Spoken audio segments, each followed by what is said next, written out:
Good evening, all. Welcome to tonight's ImPossible conversation. I'm your host, Suki, and tonight my guest is Simon Hill. He's a 3D computer graphic imagery artist and a motorbiking tutor. Let me to bring him now.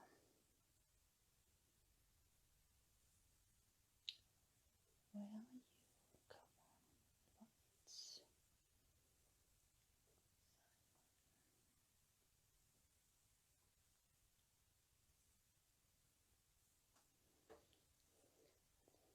Come on. Hello, Natalie. Hi, Linda. How are you guys doing?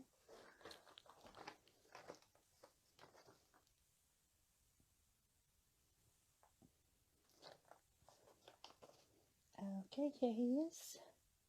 Cancel.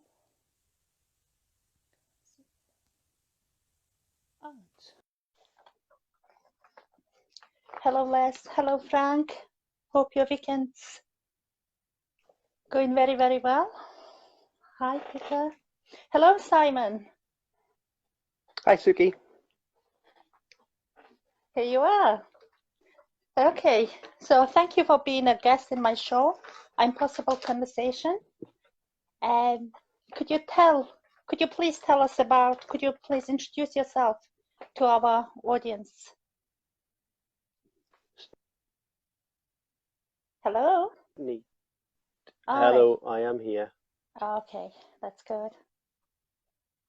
Hi, Dan. Hi, Les. Hello, Linda. Simon, are you there? Right, I'm back. Yes. Oh, okay. Yeah, could you please introduce Hi, yourself Suki. to other Sorry. people? Yeah, sure. Yeah, my name's Simon. I'm something of a technophobe. I haven't got a clue how all of this works, but we'll get through it together, I suppose. Sure. I'm married. I've got 2 kids. I'm self-employed 3D illustrator. I create images of things, and I ride motorbikes. That's about it. Okay. So, could you please tell us more about what the 3D imagery, the work you do? Just like a brief introduction, because just wanted to know what is that means, what it's involved. Yeah, it's essentially, the way I explain to people, it's creating images of things which don't exist. Because if something does exist, you would take a photograph of it with a camera. If the object in question doesn't exist, you can't use a camera. So therefore, hopefully, somebody like me will be able to help. We build the object in 3D using computer software and then produce from that what appears to be a photograph at the end of the day. Right. Very interesting. So it's just 3D imagery, or is it more animation? What it involves? What different kind of projects were you working on, and is there any special areas you? It's a huge field, 3D imagery, and it's becoming more and more widespread these days. What I do for myself, for my clients, tends to be working with people like architects or property developers, so creating images of whatever their new development is going to be, which then enables them to sell the new house, to sell the new hotel, or whatever it happens to be. But also for manufacturing companies, if they've got new products which are coming to the market, but they don't have them in hand yet, so therefore they can't take photographs of them, I'll build the objects in 3D and create images for them, which again helps them to jump ahead of the marketing timeline that everyone's got to deal with. So it is that the work is definitely involved with bringing non-existent things into life and then seeing how it's going to be in real life. Yes, because if you take a building, for instance, a lot of people who work on buildings and in property development are very accustomed to reading plans and elevations and understanding how something is going to look. That's not necessarily true for people who aren't used to looking at that sort of thing, to reading plans and elevations, it's much easier to show those people what appears to be a photograph of this is how the house will look, or this is how the hotel will appear, or the school, or whatever the project happens to be. All right, that's very interesting. So, what's your story? How did you become interested? Like, how you ended up doing that kind of work? Because, or were you really interested I since you were very little, the computer obsessed boys? Were you that type and then ended up doing this? Or, no, sadly not. The uh-huh, truth is that I am, as I said, something of a technophobe. I don't mm-hmm, particularly like computers. I don't particularly like the internet, telecommunications, all of that modern technology stuff, mm-hmm, which is ironic because I'm in an industry which is entirely dependent on computers. mm-hmm, The way I got into it is I always liked to draw when I was a kid. I liked to draw things. And then when I left school, started work, I got a job as a draftsman using mm-hmm. an old-fashioned pencil on paper to create drawings. And then computers came in around that sort of time. So computer-aided design was becoming more and more widespread. So you sort of pick up those skills. And then it was a very small jump from two-dimensional CAD to three-dimensional work. So it's been a logical progression. Right. So you do draw. Now obviously you got Yeah, computer and everything, but you still use the old-fashioned, not old-fashioned like pen, pencil, and then you're actually an artist. yeah, That's because something it's that, no, I wouldn't mhm. use the word art. I wouldn't use the word artist. I think art is a very, very special thing, and I Uh-huh. certainly don't regard myself as an artist. What Okay. I do is I create images for other people, following their Uh-huh. instructions to give them the image that they want to see. Not artistic and not creative at all. And you've just been quite humble, aren't you? Tell us about your motorcycling hobbies and how come when did you started learning to ride motorbikes and stuff? Motorbikes is something I've been interested in since I was a kid because Mm-hmm. my dad had bikes when I was small, my uncle had bikes, and it's something I always wanted to do, but I was never allowed. When I became old enough, my parents discouraged me from getting involved in motorbikes because, of course, they're dangerous or they can be dangerous.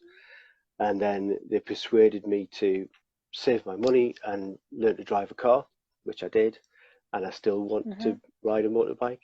So then they persuaded me, just save your money and buy your own car. So I did that, and I still wanted motorbikes. And then it got to the point where my parents basically said, as long as you live under this roof, you're not having a motorbike. So that was the way Okay. it was. So I didn't start riding bikes until probably I was 25 years old, I think, possibly. Uh-huh. So since what age did you want to learn to ride? I've always wanted to ride bikes. I Mm-hmm. always wanted to learn to do it, but never took it up. As I say, I was in my What 20s when I actually took the step to learn to ride a bike myself. mhm. What do you think that made you to absolutely fell in love that biking? I, I don't know. Beforehand, it was just something I was interested in. Once I'd done it, Mm-hmm. I suppose you would say, bitten by the bug, and it's something that it's it's very difficult to describe to somebody who hasn't done it. Mm-hmm. It's everyone I think who has ridden a bicycle will understand riding a bike downhill. It's fantastic. It's effortless. Riding a motorbike is something like that, but not just downhills, because it's reasonably effortless on the flat. It's reasonably effortless going up hills as well. It's not as much hard work as it is riding a push bike. Mm-hmm. So basically, at what age did you start riding a bike, like motorbike? Because obviously you had your own one when you were Motorbike, 25. Yeah, because I remember when we were talking about your motorbiking hobby yesterday. You were saying there's someone who you follow, the Italian guy. He started riding when he was 4 years old. Yeah. Yeah, I suppose one of the biggest names in motorcycle sport would be Valentino Rossi, is the person I was talking about.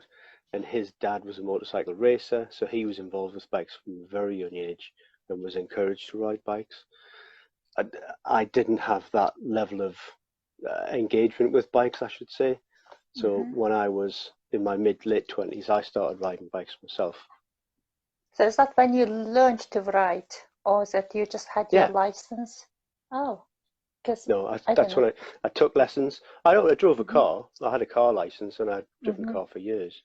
Mm-hmm. But there's a separate test to pass to ride a motorcycle, which I did. I enjoyed it. And as All soon as you right. do that, you realize just how vulnerable you can be on a bike, Mm-hmm. on the road with other people. Mm-hmm. So which one's more harder to learn to ride, car or motorbike? A motorbike, I would say. A Why? motorbike is more difficult because Mm-hmm. it uses more of more of you. It requires more attention all of the time. Because in a Mm-hmm. car, it's very easy to sit. You can't fall off a car. You can fall Mm-hmm. off a bike. A bike requires you to use both hands, both feet, your body weight. Everything is involved to keep it moving in the direction that you want it to go in. Mm-hmm. So it's a lot more engaging as an experience, I would say. Mm-hmm. So how long have you been riding a motorbike? I've been riding bikes for almost 20 years now. Yeah. Oh, that's okay. So are you one of them like really annoying, they're making the loud noises and then Yeah. go around the cars and then when there's Yeah, some because of you. Mhm.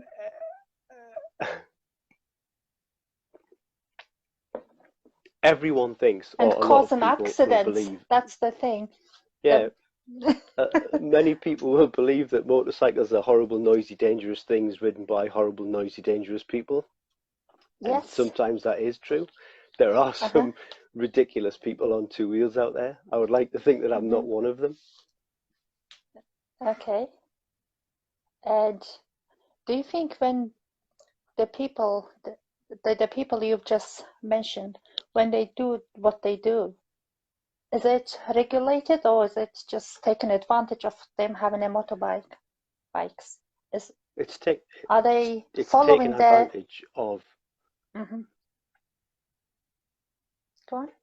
it's taking advantage of the advantage that you have with a motorcycle because Mm-hmm. you've relative to the weight of the vehicle, you've got more power than you have in a car.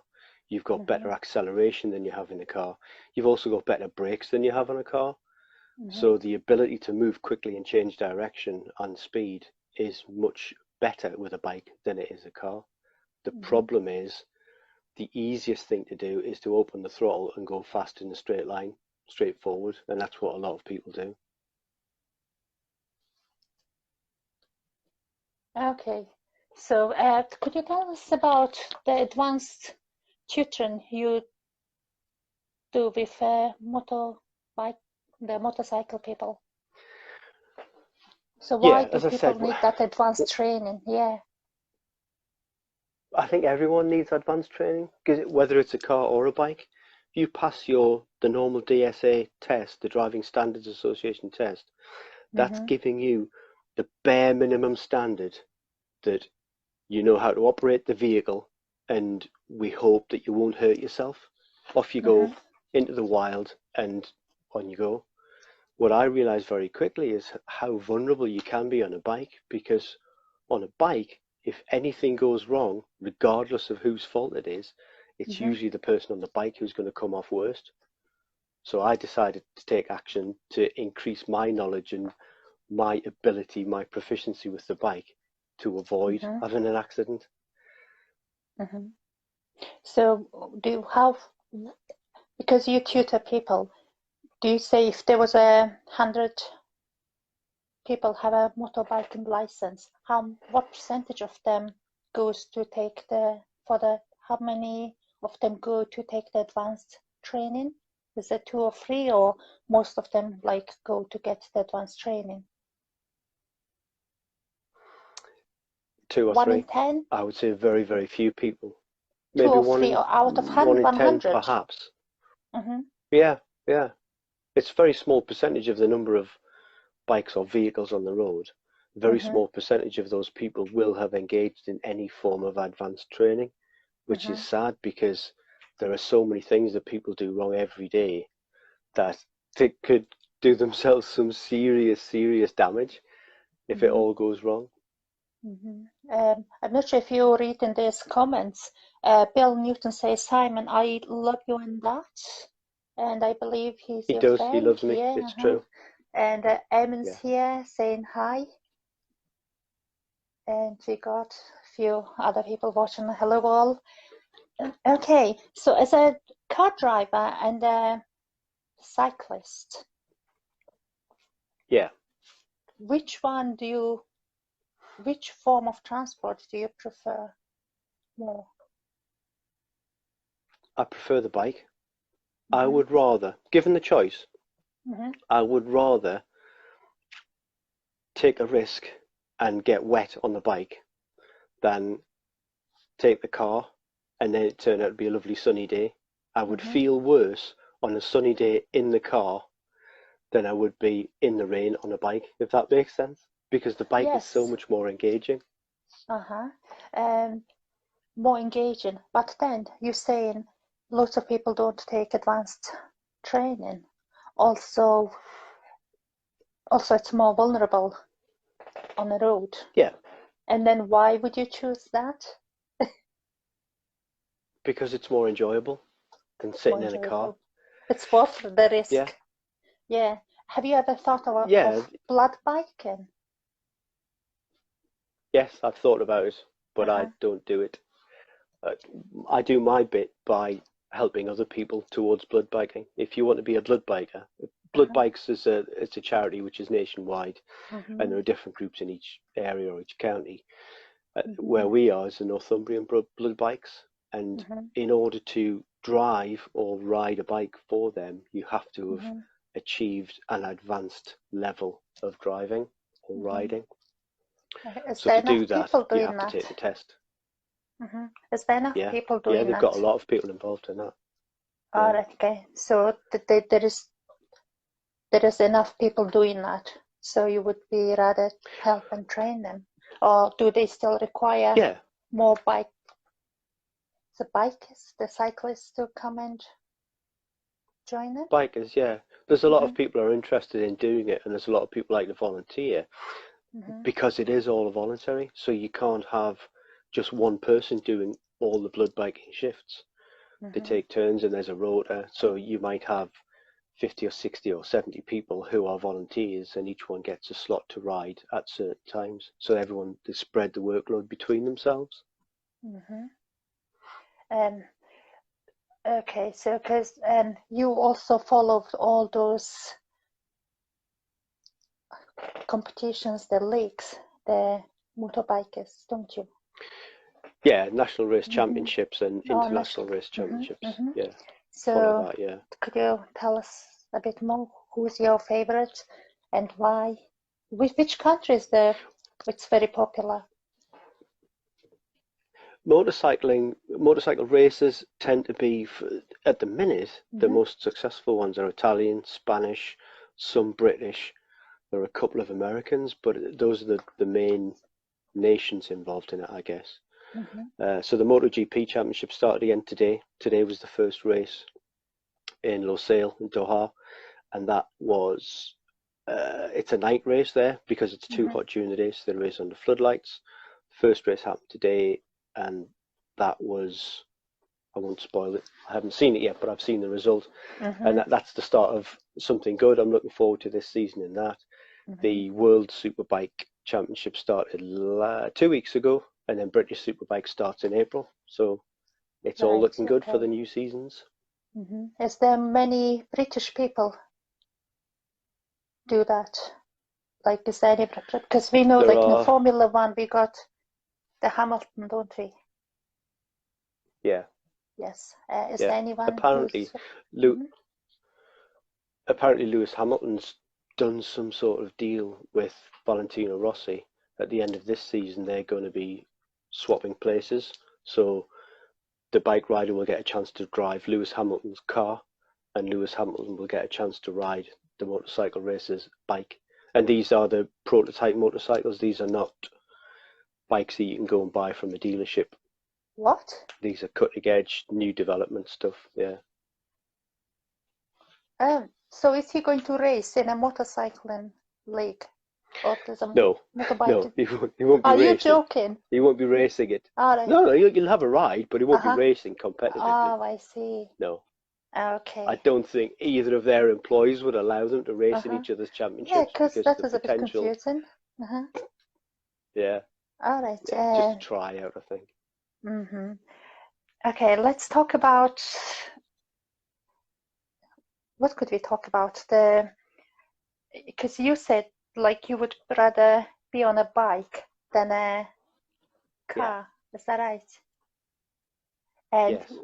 as a tutor, and then also because you use both form of transport, um, who do you think is makes more, not mistakes, who cause more accidents? Who causes more accidents? That's a tricky one. Potentially, could be a controversial answer. That one depends which way Mm-hmm. you go. I think everyone's responsible for their own safety on the road. Everyone's If you're driving a car or riding a bike, your prime job is to do so safely. Mm-hmm. The problem is, too many of us think, oh well, the car will look after itself because it's got sat nav and we've got cruise control, so we don't need to pay that much attention. Mm-hmm. We can use that attention to update Instagram or chat on Facebook or whatever else it is that people do. And I'm not saying that car drivers are worse than bikers, because bikers are just as bad at times. If they're Mm-hmm. riding too fast or being dangerous, that's just as bad as not paying enough attention Mm-hmm. and being vacant when you should be present. If you're driving a Right. vehicle, you should be Yeah. present. You should be paying all your attention to that. Mm-hmm. Yes, of course. And I wonder what our friends and viewers are thinking about who do you think they make more errors whilst they're driving as a Uh, motorcyclist? Because people are really divided. I would like if anyone wants to comment on that. Just, yeah, yeah, that would be interesting to know. And what other hobbies have you got? What else do you enjoy doing? I have got a push bike, but I don't ride that as much as I should. I should get Mm-hmm. more exercise and ride a push bike. Um, the other hobby, I guess, the other pastime I've got is I got involved in public speaking Mm-hmm. 9 years ago, Mm-hmm. about the time that I started being self-employed. And then I was invited along to a group that was starting up in Newcastle, and I thought, yeah, Mm-hmm. give it a go. I don't Mm-hmm. particularly need to do public speaking anywhere, but I'll give it a try. And I really Mm-hmm. enjoyed the group. I really enjoyed the meeting and the format. So I've been doing that for, yeah, almost 10 years now. Yeah, it'll be almost 10 years. Mm-hmm. Yeah, tell us a bit more about it's called public speaking because when you think about public speaking, then people just think, oh, do you know what? I'm not going to do public speaking, so it's not for me. But Yeah, then there are yeah. much more behind that, isn't it? Yeah, there are. And the people that come to the group, come to the club, or, right, to break it down, we are part Mm-hmm. of a club which is in our local area. The the global organization is headquartered in the States, and they've got clubs in 115 different countries around the world. So there are some over a third of a million people around the world doing this as a pastime, as a hobby, as a way to Mm-hmm. improve themselves and their skills. Mm-hmm. What we get at the club, and I guess what most clubs get, people come along because they've got issues with self-confidence, usually around public speaking, but it may be just making presentations at work, whether it's to a group of 3 or 4 people or a conference room full of hundreds of people, nobody really enjoys that process, having to be put into that spotlight position. So the club helps people to get through it, to survive it. Most people do survive it. And then a lot of people actually enjoy it. It is possible to enjoy the process. Enjoy the public speaking. Enjoy the speaking in front of people. Or is it the process? Yeah. Once you realize that speaking to a group of people is not going to be a life-threatening situation, and most of the time, most people are going to be speaking to a friendly audience. Like politicians don't necessarily deserve a friendly audience, and they choose to do that, and they get paid to do that. But most people will be in front of a friendly audience, but their nerves tell them this is a terrible, terrible, dangerous situation. So it's hard for them to go through that. Once they've done it once, there is an adrenaline rush from the fact that you've managed to survive it, and it actually that went pretty well. People do enjoy it. Because when you said you started 9 years ago, I think we've got Frank here. Are you there, Frank? Because my friend Frank, he's a Toastmaster too, and he's been in different competitions and even won. Right. Yeah, and the Toastmasters are quite popular. I don't know if popular is the right word, but it is a really stepping stone to someone who wants to improve their communication skill and be confident. Yes. And you said you started it 9 years ago. And could you tell us how you were at the very beginning and where are you now? What you're doing there? Because it's like being in the same place for 9 years. Sorry, go on. Yeah, when I first started, I was absolutely atrocious. I had no reason to do it, but I thought, what was it? You got to move out of your comfort zone because you don't learn anything if you're in your comfort zone. So I gave it a go, and I really quite enjoyed it. For the first 6, perhaps 7 meetings that I went to, I didn't say a word. I didn't leave my seat. I didn't stand up and speak to the group. I always thought, well, I'll do it next time. I'll do it next time. And now, because I've been going to the club for that long, I tend to speak most times, most meetings. If there's somebody who doesn't turn up or something needs to be filled in, it's usually me that gets the job, or I'm one of the people who gets the job to do that. And I'm quite happy to do so, because it is an enjoyable thing to do. So what's the job? Could it be? At the minute, I'm in charge of membership at our club. So I've got to try and help the new members take those first few steps towards getting up on stage and speaking, and also explain to visitors and new people who come to the club, guests, explain what it's all about and help them understand what we do, so that hopefully they would see the benefit in it too. Yeah, so what benefit can people get out of it? It depends on personal circumstances, but it's usually tied very, very closely to self-confidence, whether that's for a specific occasion when they need to stand up and speak at a wedding or a family function or something like that. If they just worry about it and they just worry and worry and worry, the worry and the fear just gets bigger and bigger. So they don't enjoy the run up to the event or the occasion, and they don't enjoy the occasion itself. However, if they do something to take action to improve it, it helps to lessen that fear. So come the big occasion, when it all goes reasonably well, they can actually feel good about it. That's the big benefit of it. And so, because you said you've been about 9 years there. Yeah. Let me think. If you were asked to do a speech, like 5-10 minute speech in front of 1,000 people, would you be able just to come out and to do it? Would you describe that is going to be probably same as doing the same speech in front of 10 people? How's your... No. Right. In what No, extent and no, why?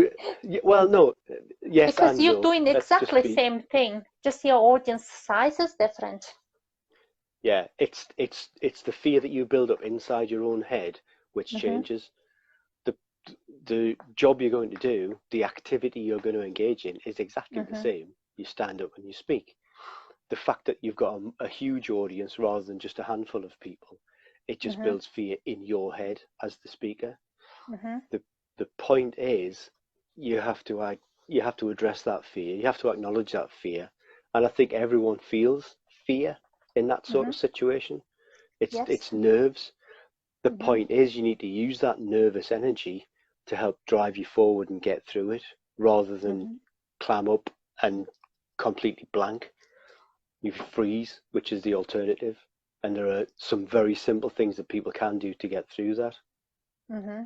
What would be your tip, like a very basic tip? People could use it as a confidence building For or speaking in maybe even a public, pub for speaking in public. Yeah. What's going to be like very basic one that people could apply for their lives straight the, away? the biggest tip if you're making a presentation anywhere, whether Mm-hmm, it's at work or whether it's a big family function or a conference, no matter how nervous you feel, just mm-hmm, don't tell the audience that you feel nervous because usually they can't see how nervous you are. And in fact, mm-hmm, if you can bluff, if you can just appear confident, convince yourself that you feel confident, mm-hmm, even for the first 5 seconds, mm-hmm, you get through those first 5 seconds, the audience will think, oh, this person appears to be confident. Therefore, this is going to be okay. And once the audience have relaxed, you can relax. And the whole thing will go much better than you get up there and go, oh, I'm so terribly we have to nervous. kind of That's pretend. the worst thing you can do. Okay. Pretend to be And confident. mm-hmm. So what else could you do to come across as a confident? Okay, I pretend, but then I might just freeze. Yeah, you might just freeze. But then the problem is, the reason we freeze is because we don't know what to say next. And Mm-hmm, when we don't know what to say next, it's because we start to second guess ourselves. Our brain, so you know the sentence that you're going to say next. When you not really. start to try to say that sentence, no, Uh-huh. usually you know what you're going to Uh-huh. say next. The problem is you start the sentence, or just before you start the sentence, your brain hides that first word from you. So you think, I can't Mm-hmm, start this sentence until I get that word. And you mm-hmm, start searching for that word. And the more you try and grab it, the further your mm-hmm, brain hides it away from you. The trick is just to sidestep your own brain and just say any word which will serve the purpose rather than that perfect word that you had picked out. Keep mm-hmm, going and play through, and that will be better to keep the flow going, keep breathing, keep talking. mm-hmm. Everything will be all right. Right. Because when you said you've been there for just over 9 years, and in that period of time, there was probably many people coming in and go, in and go. Yeah. So would you say when people come in and you could see their growth, what have they achieved? Have they becoming better day by day or week by week? And what would you, because people doesn't know what they're doing is right or wrong, and you give them feedback, don't you? Yeah, the whole system or the whole organization is built on feedback because if Mm-hmm, you've got to make a presentation somewhere, you write your presentation, you practice in front of your wife or your husband or your kids or your mum, whoever it happens to be, they'll go, oh, yes, that was really good. mm-hmm, They don't necessarily give you objective feedback. They don't say, that was good and I liked it because of this, this, and this. mm-hmm, And they also don't say, you could change that part, perhaps try this, or do it mm-hmm, in this way instead. That's where Toastmasters comes in because it's always a friendly audience and there's always feedback. And nobody in the room, either on the stage or in the audience, nobody is an expert, and nobody is going to instruct anybody how to do it. It's a case of try something, see how it goes, and get some feedback from an honest audience who will give you objective feedback, so that then you know which parts you need to tweak for next time, whether you need to spend more time with this or do less of that. That's where the improvement comes, through constant iterative improvement. No one's going to get everything right all of the time. It's just pick the one thing to change for next time. That's the important part. Right. Talk about having a word of the day and trying to get rid of the ahs, and the words we just fill the words. Yeah, there are a couple of things that we do within it. All Toastmasters meetings will do. You've got prepared speeches, and you have evaluations of those speeches, and then we have impromptu speaking too. But running alongside all of those things, we have someone who will pay attention to how many times everyone uses crutch words. So they use a word or often just a noise to fill a gap. So whether it's those words are unnecessary and they detract from what you're trying to say. Most people, or a lot of people, if you ask them the question, the first word they say back to you is So if you ask them, what's your name? The answer will be, Suki. Is not your name. It's just, we feel we need to make a noise so that the person asking the question knows that I am going to answer. I'll say, and they'll think that I'm thinking about it. But all that happens in a split second, and we don't even realize that we're doing it. So in the meeting, the R counter calls your attention to the fact that you've said, however many times it happens to be. And then at the same time, we have someone else whose job it is to pick out examples of good grammar or good words, good vocabulary, and they will often pick a word of the day. And everyone is challenged to try and use that word at some point within their speech as many times as they can. So would you recommend everyone come to Toastmasters and have a go? Or would you just say... Yeah, why not? It's free. It'll cost you a couple of hours of your time. Most clubs, as far as I'm aware, won't charge you for the privilege. Come along as a guest 2 or 3 times, see what you think of it. See if you think there's any benefit in it for you. If there's not, then fair enough. You've lost nothing. It's just But personal if you development, think it could be isn't useful, it? maybe it requires more attention. It is personal development. That's how I view it anyway, yeah. So, okay, because I was going to ask, it is personal development as well as it's your hobby. If there was no Toastmasters Club after you've done it for 9-10 years, and if it's like dissolved, would you miss it? Yeah, I would, yeah. So it is part But I of would have more time to ride motorbikes, so that's okay. Ah, right, okay. So if there was no motorbike, would you do more Toastmasters?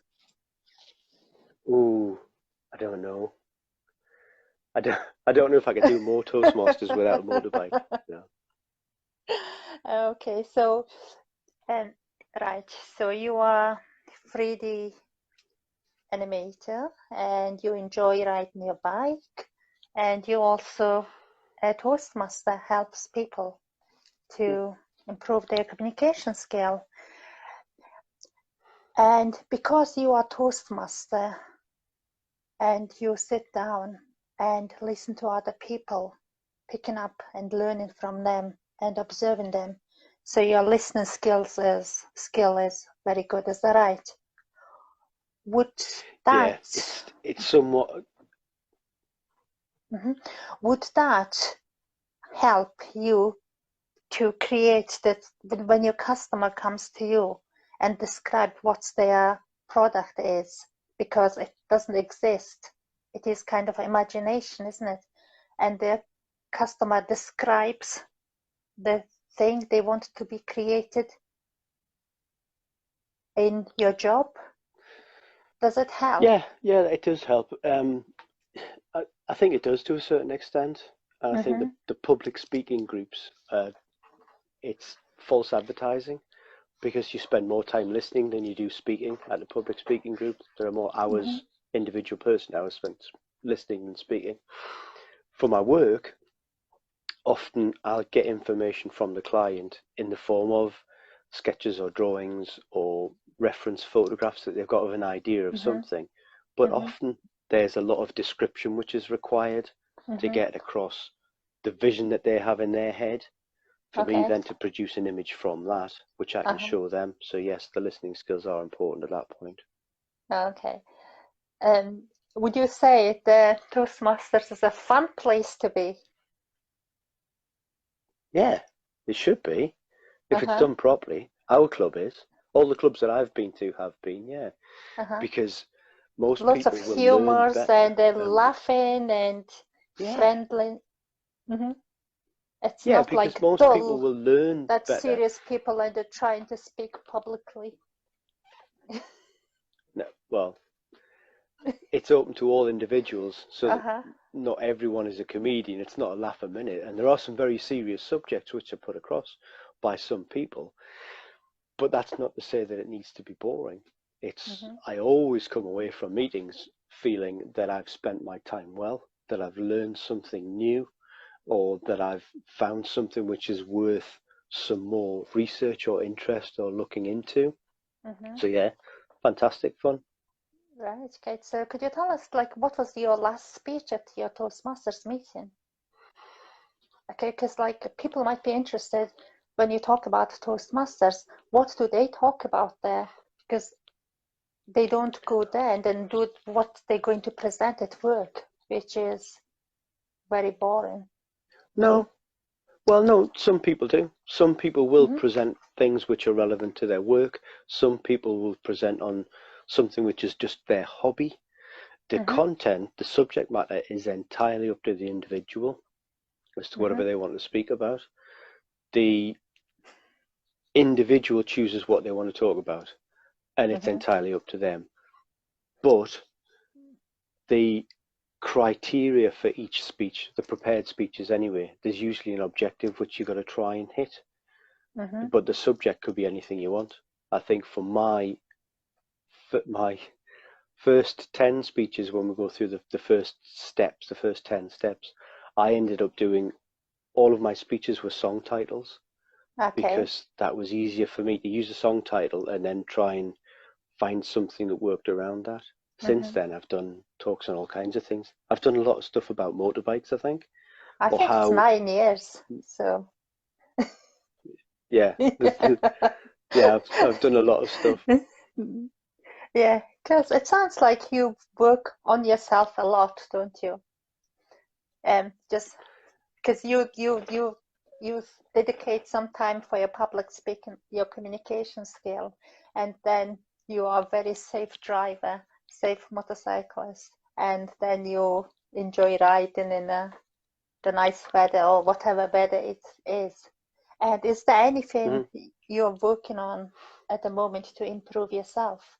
Because the reason is because I've been interviewing lots of coaches and mindset strategists, and there Hmm. was lots of previous guests were involved lots of in a personal development area, and Right. it just and then is there like anything you're working on yourself to improve yourself? Yeah. Because it sounds I like you're think working a everyone needs to be lot, working yeah. on themselves Mm-hmm. all the time. Yeah, because I don't think anyone is perfect. I don't think Mm-hmm. anyone is an expert. Mm-hmm. Anyone who thinks that they are perfect or think they Mm-hmm. are an expert are just fooling themselves. There's always something to improve upon. Mm-hmm. And for me, okay, the weather hasn't been great over the winter, so when I do get the bike out again, when the weather clears up a bit, I'm going to have to start working again on riding the bike and paying attention and doing all of those things right. Mm-hmm. Because with practice, you get better at things. If you don't practice at them, those skills tend to fade away a little bit. Mm-hmm. So it's the same with whether it's public speaking or motorcycling or doing 3D work. if you haven't done a simple task for quite some time, it doesn't feel as natural anymore. It takes a while to get back into that. So it's Right. always a case of working on improving yourself. Okay, that's interesting. So, yeah, of course, there is always the area for improvement for everybody, isn't it? Yeah. Yeah. So, I think like our time is nearly finishing now, and I would like to ask, what's your dream project to work on as a professional, like 3D CGI wise? 3D work. Yeah, I was thinking about that, and I would like to do it because I work a lot in bringing things into vision which don't exist yet. It would be nice to work on something which used to exist. I've done bits and pieces of it, but I think the best thing I could ever think of would be to work on one of those programs, sort of the Discovery Channel or the National Geographic Channel, when they're talking about the way the Egyptians managed to create the pyramids. And yes, everyone's got a theory about it, but it would be interesting for me to learn what those theories are and then to create imagery or animation to help demonstrate that, to educate a wider audience. It would be interesting for me from a learning point of view, but also engaging work to do. I would thoroughly Yeah, enjoy that. and that will be benefit loads of people and especially children, because it could be kind of very interesting, isn't it? Yeah, it's a visual It is communication is going to often be really easier or a better way educational to as come. well.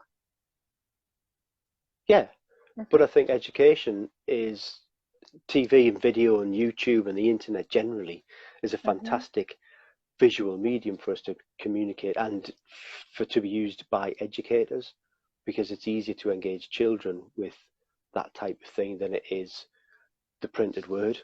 Sadly, I think Yeah, it's exactly. becoming less and less widespread, yeah. I would say my children would love to learn from that kind of stuff rather than just reading a book, because it's more visual. Yeah.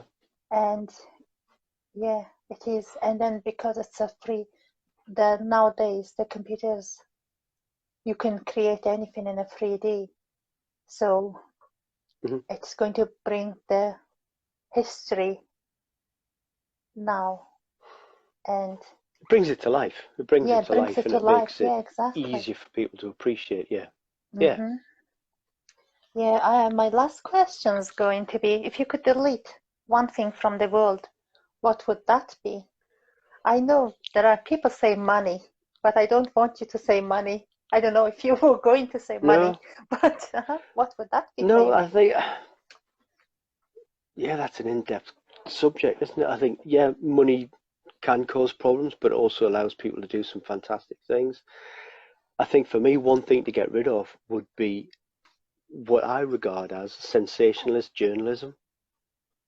And I think it's a shame that some journalists and some channels don't manage to just put the facts across and say, these are the facts, there you go. They always feel the need to apply some of their own opinion or to try and steer the audience into feeling or thinking a certain way.